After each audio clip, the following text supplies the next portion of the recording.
warahmatullahi wabarakatuh. Sahabat Mubadirah yang bahagia dan membahagiakan, pada program Curahan Hati Suami dan Istri kali ini kami akan membahas tema tentang adab-adab orang tua terhadap anaknya. Menjadi anak yang baik adalah harapan setiap orang tua. Begitupun seorang anak mempunyai harapan memiliki orang tua yang baik.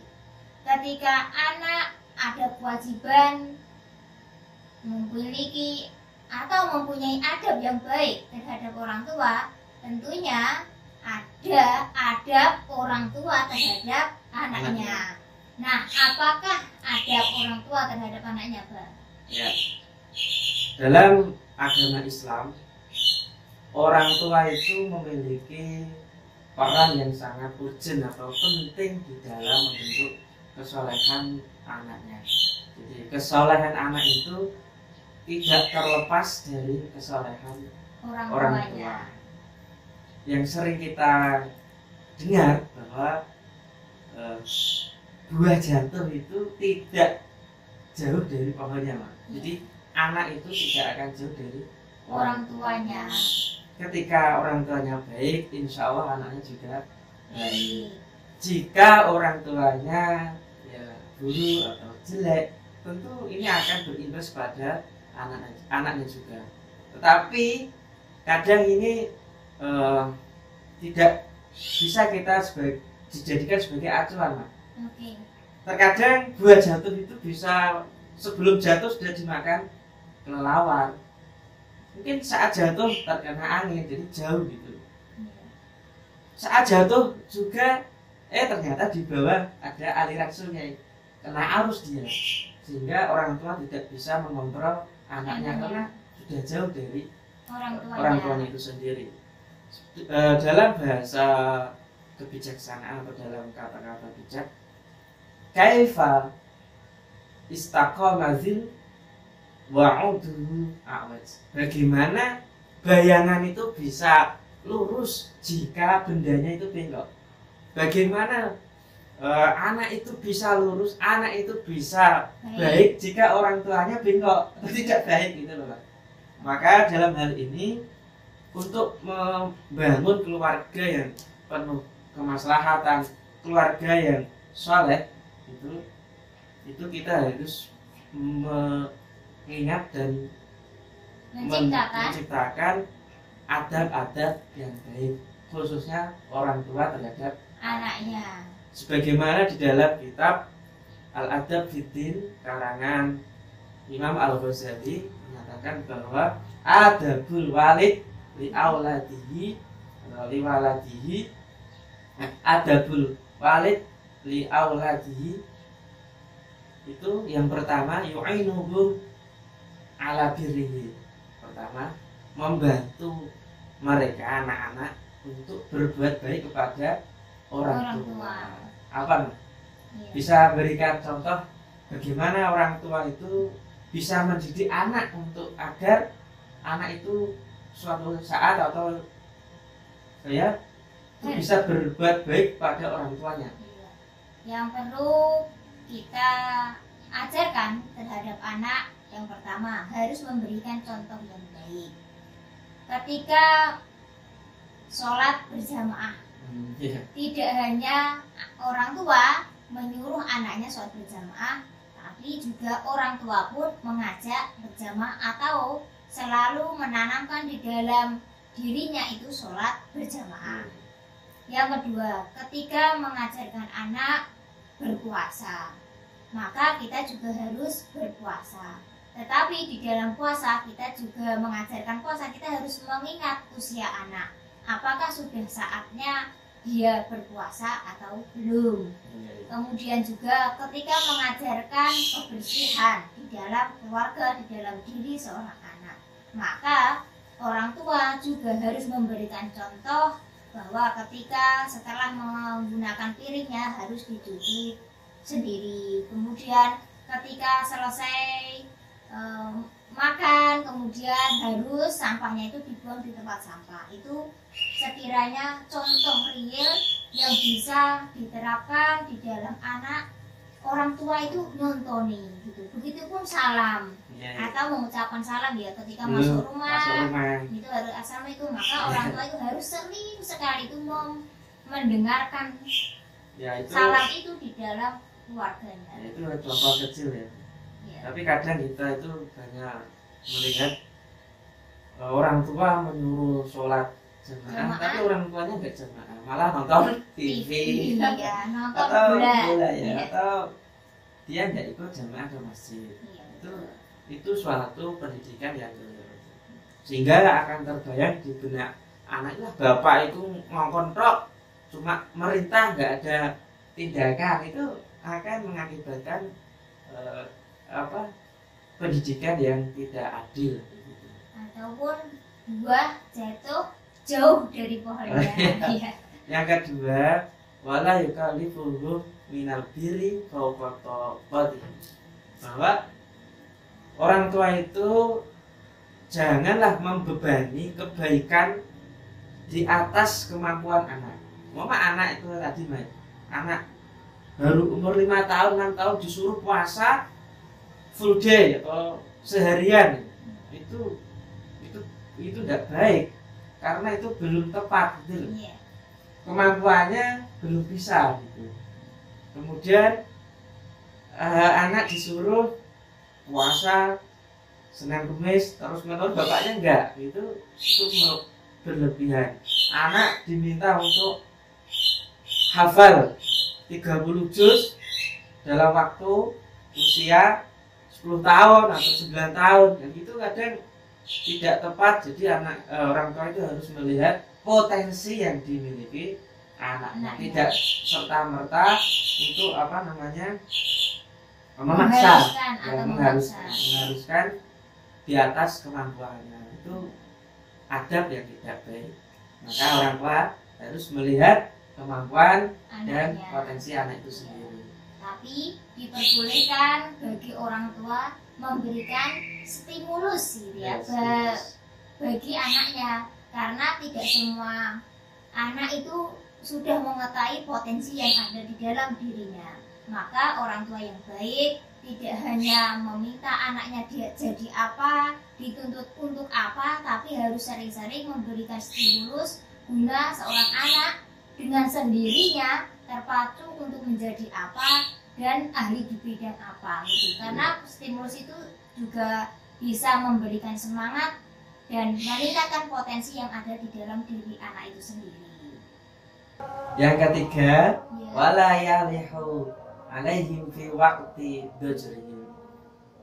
Jangan sampai kedua orang tua atau orang tua itu memaksakan kehendak di saat anak-anak itu susah. Jadi ketika anak itu galau, sedih, susah, itu jangan sampai orang tua memaksakan kehendak. Kehendak apa? Kehendak orang tua itu sendiri. Mama anak itu di saat mau mencari jodoh ya, ternyata dia galau, habis diputus gitu. Nah, orang tua itu jangan sampai terus menanyakan kapan nikah Le, kapan nikah nak, sama dia saja tidak apa-apa lah gitu.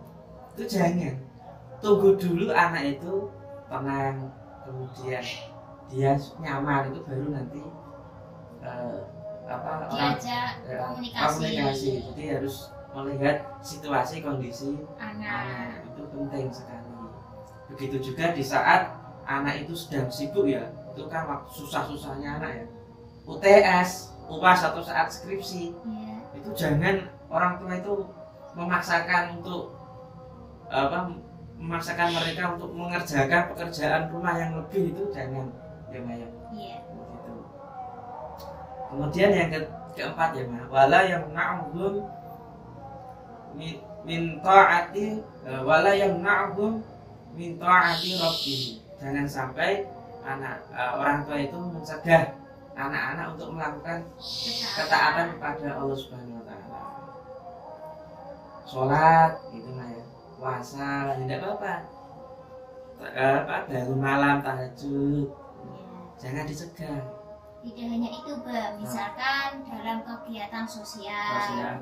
Kemudian dalam kegiatan kemanusiaan itu juga karena baik, maka aktivitas anak harus didukung orang tua. Yang penting orang tua memberikan waspada, memberikan rambu-rambu apa saja hal yang harus dihindari oleh anak, biar kegiatan kemanusiaannya, kegiatan aktivitas baiknya itu tetap terjalankan, tetap dilakukan, kemudian tidak menyalahi aturan baik agama maupun aturan di dalam masyarakat. Ya, yang terakhir, wala yamunnu alaihim bitarbiyatihim. Jangan sampai orang tua itu menyengsarakan atau menyakiti hati anak ketika pendidikan mereka itu keliru. Artinya anaknya itu dulu pengennya itu guru PAI, ternyata orang tuanya itu menyekolahkannya di pendidikan matematika atau pendidikan jasmani atau IPA atau yang tidak sesuai dengan bidangnya anak. Nah, pada saat itu jangan sampai orang tua itu menyalahkan, maka itu tidak baik untuk keberlangsungan anak. Akhirnya orang tua dan anak itu ada pemisah itu loh, karena mungkin tadi keliru di dalam pendidikannya. Jangan juga dijadikan kambing hitam gitu ya. Iya, saya jadi teringat apa yang disampaikan oleh Bunyai Nur Rofiah gitu. Sebaik-baiknya orang tua ketika marah atau ada kekeliruan terhadap anaknya, maka harus dipendam di dalam hati, kemudian harus diperbanyak berdoa untuk kebaikan anaknya dan orang tua. Karena ketika dalam kondisi marah, kemudian seorang orang tua mengucapkan hal yang kurang pas, tentunya akan berakibat tidak baik, tidak hanya terhadap anaknya, tapi juga terhadap orang tua itu sendiri.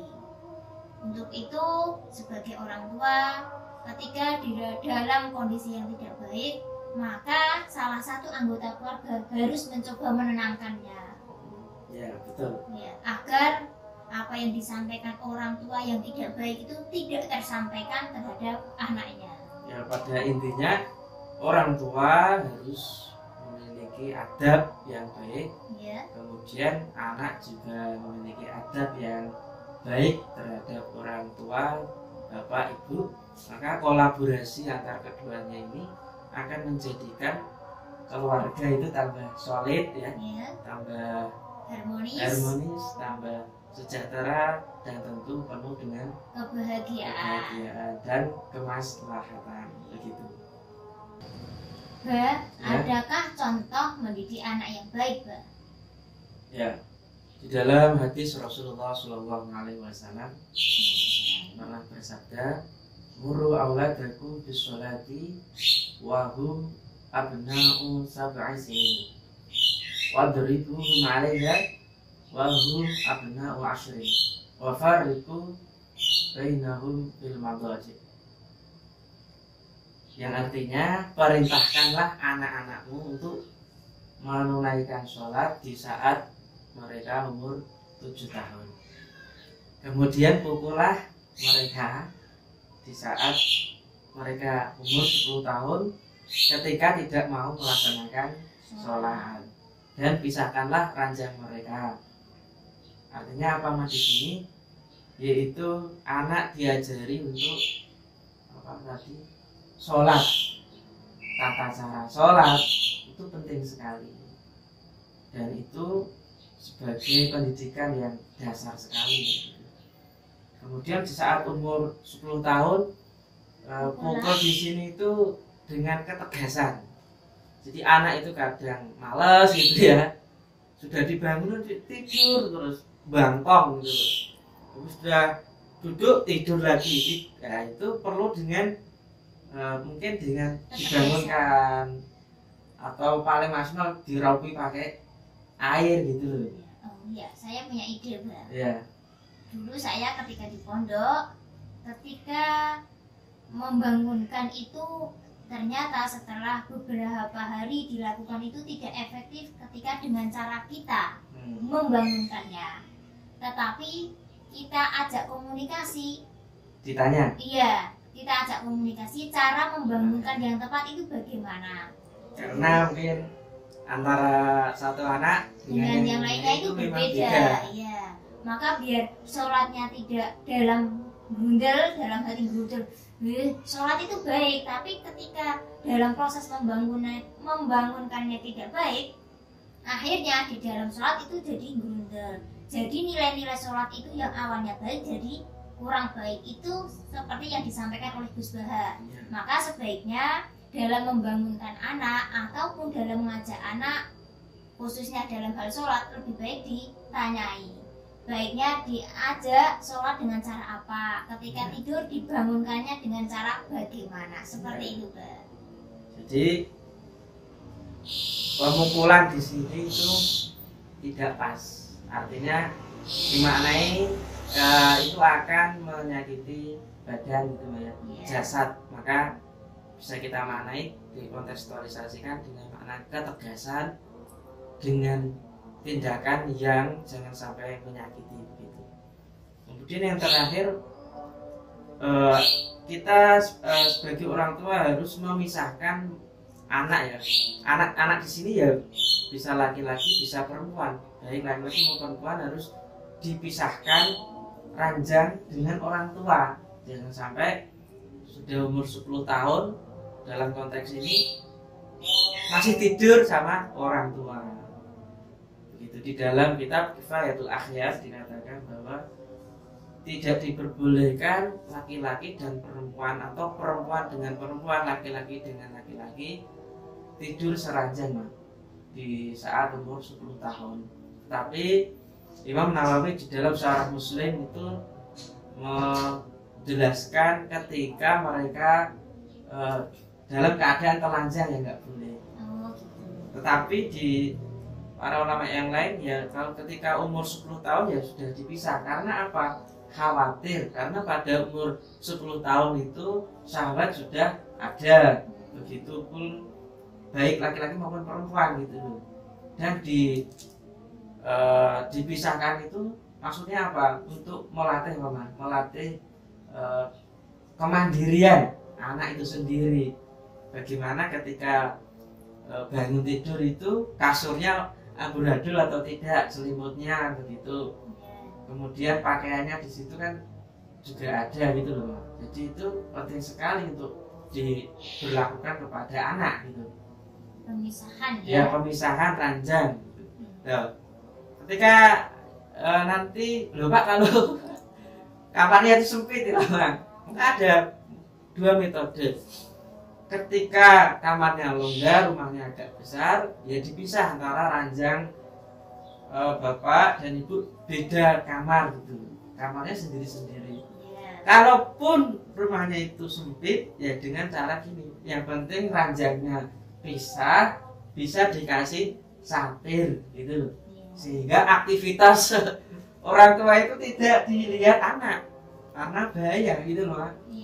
Karena itu aktivitas orang dewasa, apalagi bapak ibu punya rahasia yang jangan sampai kadang tidak bisa didengar oleh anak itu sendiri. Jadi penting sekali pemisahan ranjang itu, dan ini pendidikan yang penting untuk bapak ibu terhadap anaknya, sehingga anak itu yang pertama tadi disiplin dalam hal ibadah, kedua untuk menunjang kemandirian anak sebagai manusia, sehingga kedepannya tidak selalu ke ibu-ibuan dan selalu ke bapak-bapak begitu.